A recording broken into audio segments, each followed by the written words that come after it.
오늘 시간에는 우리가 기억해야 할 것이라는 제목으로 말씀을 전하도록 하겠습니다.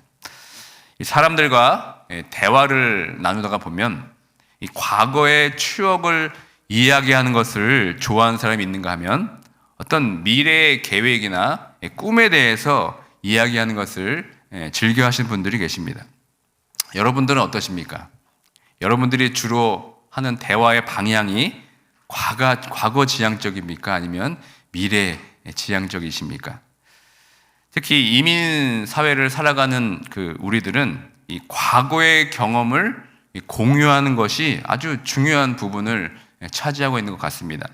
자신이 몇 년도에 미국에 왔고 처음 이민 정착할 때 고생했던 이야기를 우리는 만나면 자연스럽게 합니다. 그 이야기를 들으면서 서로 참 고생했다고 격려하고 또 위로를 합니다. 또 그와는 반대로 어떤 분들은 미래의 이야기를 하는 걸 좋아하는 사람들이 있습니다. 나는 앞으로 무슨 계획이 있고 앞으로 나는 또 이런 사람이 되었으면 좋겠다, 이렇게 말씀하는 분들이 많이 있습니다. 이런 분들과 대화를 하면 오랜 시간 대화를 나눠도 피곤하지 않고 오히려 힘도 얻고 도전도 받습니다. 그렇다면 우리가 나누는 이 신앙에 대한 이야기는 어떻습니까? 주로 우리들은 어떤 예수 그리스도에서 우리가 알려주신 미래의 소망을 이야기하기보다는 과거의 이야기만 즐겨하는 것 같습니다. 내가 언제 예수님을 처음 만났고 이렇게 구원을 받았으며 언제부터 교회 다녔고 또 내가 이런 섬김을 하고 있었다고 하는 신앙의 간증들을 우리가 자주 합니다. 그러니까 버튼만 누르면 자동적으로 재생되는 이 간증의 레퍼토리가 다 하나씩은 있습니다. 사실 이렇게 간증하는 것은 너무 귀합니다. 이렇게 간증할 수 있는 자체가 너무나 큰 은혜입니다. 그런데 정작 앞으로 내게 임하게 될 복된 미래인 이 종말과 심판에 관해서 이야기하는 분들은 거의 보질 못하는 것 같습니다.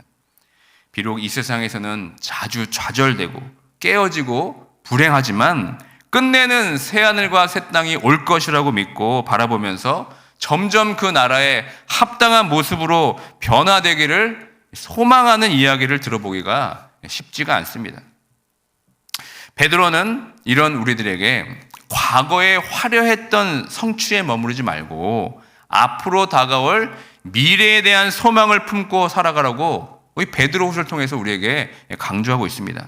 성도란 하나님께서 약속하신 그 말씀에 따라서 미래에 더욱더 집중을 해야 합니다. 비록 현재의 삶이 고통과 좌절로 가득할지라도 이 하나님의 정의가 완전히 실현될 새하늘과 새 땅에 도래해야 할 것이라는 그 믿음을 우리는 굳건히 가지면서 이 땅을 살아가야 합니다. 이러한 믿음을 바탕으로 하나님 나라를 간절히 열망하며 이 땅을 살아가는 것이 바로 성도들의 삶입니다. 그래서 베드로가 14절의 말씀을 통하여서 이렇게 우리에게 권면하는 겁니다. 다 함께 우리 14절의 말씀을 함께 읽겠습니다. 그러므로 사랑하는 자들아, 너희가 이것을 바라보나니 주 앞에서 점도 없고 흠도 없이 평강 가운데서 나타나기를 힘쓰라. 아멘. 성도의 마땅한 소망이 무엇입니까? 모든 것들이 주 앞에서 낱낱이 드러나는 심판의 날, 그 종말의 날에 점도 없고 흠도 없이 주 앞에서 온전한 모습으로 나타나는 것입니다. 여기서 이 나타나기를 이라는 표현은 앞에서 본 10절의 말씀에서 모든 것이 불에 타서 풀어진 채 드러나리로다와 동일한 표현입니다. 베드로는 10절에서 언급된 드러나리라의 표현을 다시 사용하는 겁니다. 불의 심판 앞에서 세상의 모든 것이 사라질 때 감춰졌던 모든 일과 각자의 참모습이 주님 앞에서 명백하게 드러날 것이라고 강조하고 있습니다. 그날에는 우리가 어떤 것도 숨길 수가 없습니다. 그 어떤 것도 감출 수가 없습니다. 세상의 모든 것은 불에 다 사라지지만 생명과 경건에 속한 것들은 심판의 불길 속에서도 굳건히 남습니다. 베드로는 오직 거룩한 행실과 경건만이 그날에 드러날 것이라고 역설하고 있습니다. 그 거룩한 행실과 경건함이 방금 14절에서 읽었던 주 앞에서 점도 없이 흠도 없이라는 표현과 동일하다고 볼 수가 있습니다. 그렇다면 점도 없고 흠도 없다는 것이 여러분 어떤 의미입니까? 이 점도 없고 흠도 없이라는 표현은 완벽하다 이런 뜻이 아닙니다. 사실 그 하나님 앞에서 그 누구도 심판대 앞에서 우리가 스스로 완벽할 수는 없습니다. 그렇다면 이 세상에 아무렇게나 마음대로 살다가 오직 믿음만 있으면 그 심판의 불을 우리가 견딜 수 있다는 말입니까? 그렇지 않습니다. 사실 구원은 단순한 어떤 기계적인 도식으로 설명되어지는 것이 아닙니다. 예수님을 믿으면 구원받는다 이렇게 우리가 단순히 이야기하지만 사실은 그 믿음은 믿었다는 것으로 멈추지 않습니다. 결국 그 믿음이 예수 그리스도의 부활의 생명과 의로 말미암아 우리를 신적인 성품으로 변화하게 한다는 겁니다. 그 믿음은 신적인 성품에 참여하는 존재로 우리를 이끌어 줍니다. 종말에 점도 없고 흠도 없이 드러난다는 것은 신적 성품에 참여한 성도가 더욱 더 성장한 모습으로 나타나야 함을 의미하는 겁니다. 결국 믿음과 행함은 분리될 수 없으며 믿음은 선한 행실과 성품으로 이어질 수밖에 없습니다. 그래서 믿음에서 시작된 이 성품은 덕을 갖추게 되고 또 덕은 지식을 또 지식은 절제를 또 절제는 인내를 인내는 경건을 이 경건은 형제의 우애와 사랑을 더하게 됩니다. 이런 과정을 통해 성도는 신적인 성품의 열매를 맺습니다. 이러한 삶을 이제 점도 없고 흠도 없는 삶이라고 말하는 겁니다. 이를 위해 베드로는 평강 가운데서 이런 신적인 성품의 열매를 나타나기를 힘쓰라고 우리에게 말하고 있는 겁니다. 그런데 이런 신적인 성품을 맺지 못하게 우리의 발목을 잡는 것들이 있습니다. 그게 무엇입니까? 이 종말에 대한 거짓 가르침을 전파하는 그런 자들인 겁니다. 거짓 교사들은 여전히 예수님을 믿음을 통해서 세상에 복을 받는다 이렇게 가르치고 있습니다. 그리고 이미 구원받은 것으로 구원이 다 이룬 것처럼 말하면서 세상 속에서 무방비하고 또 자유와 은혜를 남용하도록 우리에게 허용하고 있습니다. 그러나 베드로가 말하는 구원은 그렇지 않습니다. 베드로가 말하는 구원은 무엇입니까? 이 세상과 관련해 설명할 때 구원이란 썩어지고 더러운 이 험한 세상에서 출애굽하는 것이라고 우리에게 설명하고 있습니다. 더 이상 이 세상에 머무르는 것이 아니라 이 세상에서 탈출해서 궁극적으로 가게 될 새하늘과 새 땅까지 가는 것을 구원의 여정이라고 설명하고 있습니다. 이미 예수 그리스도를 믿고 우리가 구원받았지만 그 구원이 완성되는 새하늘과 새 땅까지 가는 여정이 바로 우리가 걸어야 할 구원이라고 말하는 겁니다. 그렇기 때문에 이 세상에서 구원받은 성도들의 삶을 베드로는 어떻게 그리고 있습니까? 나그네다. 그리고 여행자다. 그런 마음으로 이 땅을 살아가라고 우리에게 말씀합니다. 이 세상에 동화되어서 우리가 정착되는 것이 아니라 끊임없이 새하늘과 새 땅으로 이동하라고 말하고 있는 겁니다. 이것이 바로 우리가 걸어야 할 구원의 여정입니다. 그러므로 성도들은 이 썩어질 세상에 안주하고 있는 자들을 어떻게 됩니까? 구원의 방주인 교회로 인도해야 되는 겁니다.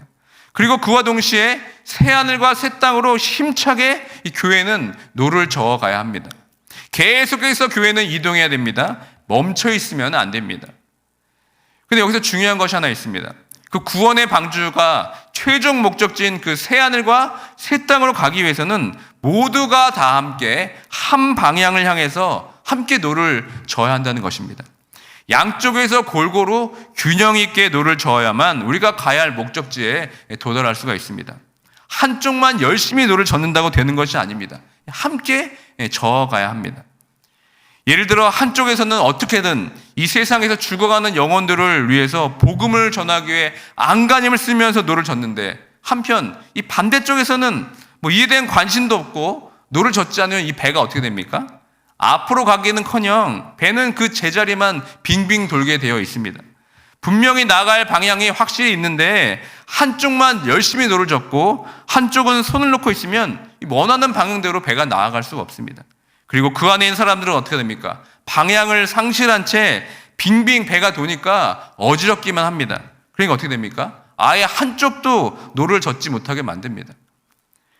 그렇게 되면 배는 방향을 상실한 채 어떤 동력도 없이 그저 이 세상이라는 곳에서 둥둥 떠 있기만 한 겁니다. 세상의 파도에 이리 치이고 저리 치이는 표류된 배일 뿐이 되는 겁니다. 이렇게 우리가 마땅히 나아갈 방향이 있음에도 그곳으로 가지 못하게 하는 것이 무엇입니까? 바로 이 거짓 교사들의 가르침이라는 겁니다.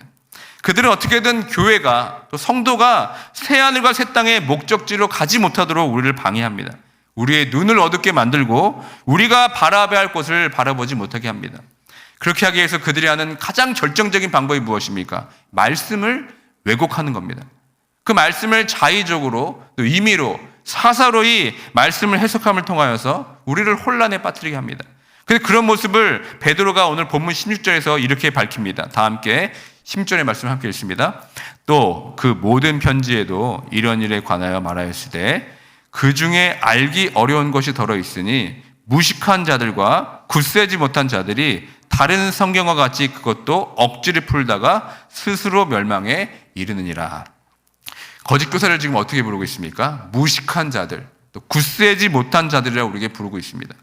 그들이 다른 성경과 같이 그것을 억지로 풀다가 스스로 멸망에 이르렀다고 말하고 있습니다. 여기서 억지로 푼다는 것은 왜곡한다는 뜻입니다. 원래의 모양이나 이 결이 있는데 그것을 비뚤어 가지고 전혀 다른 모양으로 만드는 것을 말하는 겁니다. 하나의 말씀을 자신의 더러운 정욕이 원하는 대로 억지로 뒤틀어서 해석을 했기 때문에 그렇습니다. 그렇기 때문에 이들의 특징은 쉽사리 극단에 치우치는 해석을 합니다. 균형이 없습니다. 그리고 이들은 논증하기를 아주 좋아합니다. 성경의 전체적인 관점과 흐름에 따라서 해석하기보다는 자신의 뜻을 주장할 만한 편협적인 증거를 들이대면서 나는 맞고 너는 틀리다라면서 소리를 높입니다. 그러나 성경을 읽을 때 가장 중요한 자세가 무엇입니까? 바로 겸손한 마음입니다. 말씀이 비치고 내 자신은 어둠이라는 것을 우리가 인정하고 우리가 말씀 앞에 서야 됩니다. 하지만 때로는 어떻게 우리가 됩니까? 우리가 비치고 우리가 빛이라고 착각해서 자신의 죄된 본성과 이성으로 말씀을 해석하려고 합니다. 이렇게 되면 독단적이고 자의적인 해석을 하게 됩니다. 오직 말씀만이 비치고 그 빛이 우리를 비추도록 해야 합니다. 이 순서가 뒤바뀌면 안 됩니다. 또 하나의 말씀은 결코 특정한 한 개인에게만 또 어떤 단체에게만 주시는 것이 아닙니다. 성경은 모든 시대, 모든 장소를 뛰어넘는 하나님의 계시의 말씀입니다.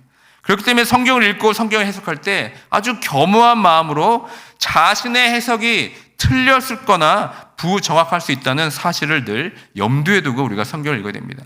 내가 빛이 아니고 어둠이기 때문에 그 어둠에 내가 함몰되어 있을 수 있다는 가능성을 열어두고 때로는 그것을 우리가 인정할 수 있어야 됩니다. 그런데 이 거짓 교사들에게는 이런 것들이 없습니다. 그들은 누구의 말도 듣지 않고 오직 자신이 비친 것처럼 착각하고 행동을 합니다. 우리들은 빛이 아닙니다. 오직 하나님의 말씀만이 빛입니다.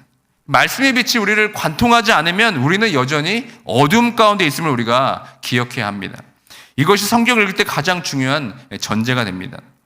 그러므로 이 전제 가운데 말씀이 비치고 내가 어둠이라는 이런 전제 가운데 우리가 성경을 읽고 해석하게 되면 먼저 내 자신이 그 빛으로 말미암아 깨끗해지는 겁니다. 내 안에 어둠이 사라지게 됩니다.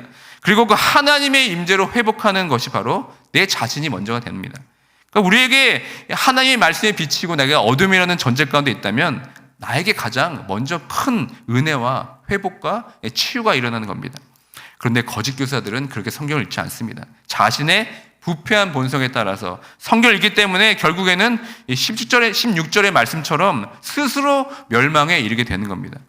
베드로는 다시 한번 거짓 교사들의 이런 치명적인 잘못을 베드로서의 마지막에서 다시 한번 지적하고 있는 겁니다. 이제 베드로는 마지막으로 17절과 18절의 말씀으로 이제 베드로후서를 마치게 됩니다. 이 말씀은 이 세상에서 이 마지막을 맞이하는 베드로의 어떤 마지막 유언과도 같은 말씀입니다. 그런 베드로의 심정을 가지고 한번 17절과 18절의 말씀을 다시 한번 읽겠습니다. 시작.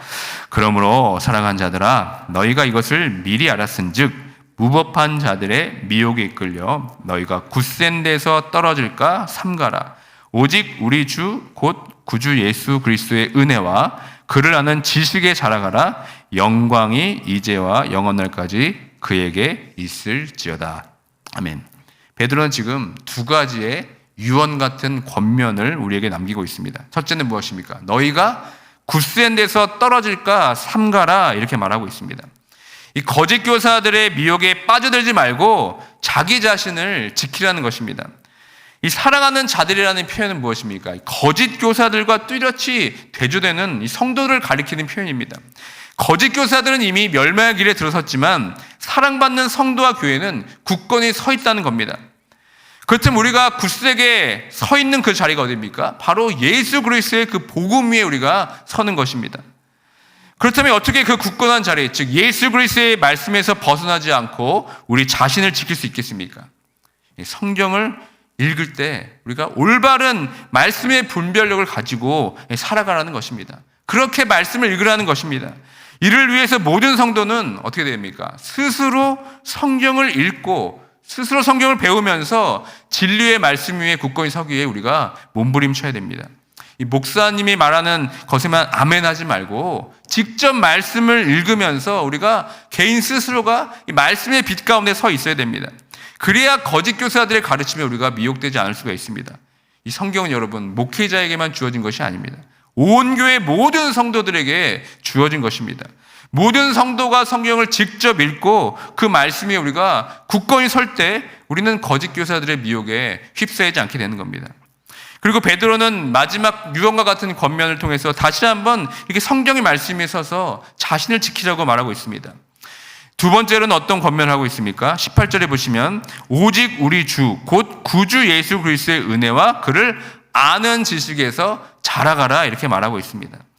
거짓 가르침에 벗어나기 위해서 말씀을 읽는 것이 아니라 예수 그리스도의 그 은혜와 그리스도를 아는 지식으로 자라가기를 힘쓰라고 우리에게 유언을 지금 하고 있는 거나 마찬가지입니다.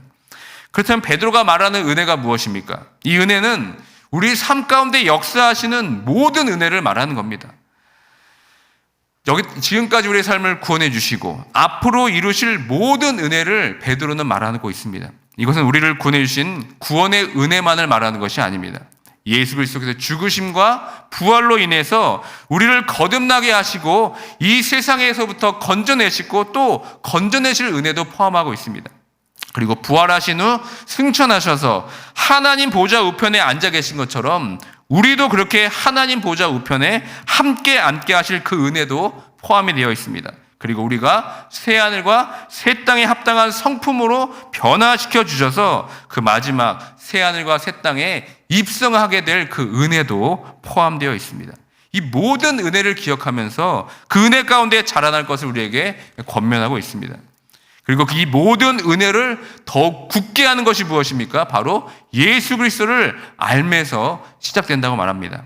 이 알을 통해 우리는 결국 신적인 성품으로 자라나게 되는 겁니다. 이 신적인 성품은 교회를 오래 다녔고 또 직분이 있다고 저절로 자라는 것이 아닙니다. 말씀을 가르친다 할지라도 주 예수 그리스도를 온전히 알지 못하고 또 신적인 성품의 열매를 맺고 있지 못한다면 주의 일을 한다고 하면서도 끝내 불 속에 던져 버림을 받는 거짓 교사의 길을 가는 중일 수도 있다고 우리에게 경고하고 있는 겁니다. 이처럼 베드로는 마지막 유언 같은 이 권면을 통해서 오직 우리 주 곧 구주 예수 그리스도의 은혜와 그를 아는 지식에서 자라가라고 우리에게 간곡하게 지금 말씀하고 있습니다. 이제 오늘로부터 이제 베드로후서의 말씀을 이제 마치게 됩니다. 이 베드로후서의 말씀은 어쩌면 요즘 시대에 가장 설교되지 않는 말씀 중에 하나일 것입니다. 오늘날 이 종말과 심판에 대한 것을 잊어버리고 이 세상이 마지막 것처럼 살아가고 있는 교회와 성도들에게 이 말씀이 그렇게 절실하게 들리지 않을 것입니다. 그렇기 때문에 이 베드로후서의 말씀은 그야말로 우리 시대에 꼭 필요한 말씀입니다. 우리가 정작 꿈꾸고 소망해야 할 것을 잊어버리고 이 세상의 파도에 휩쓸려 있는 교회와 성도들에게 들려줘야 할 말씀이 바로 이 베드로후서입니다.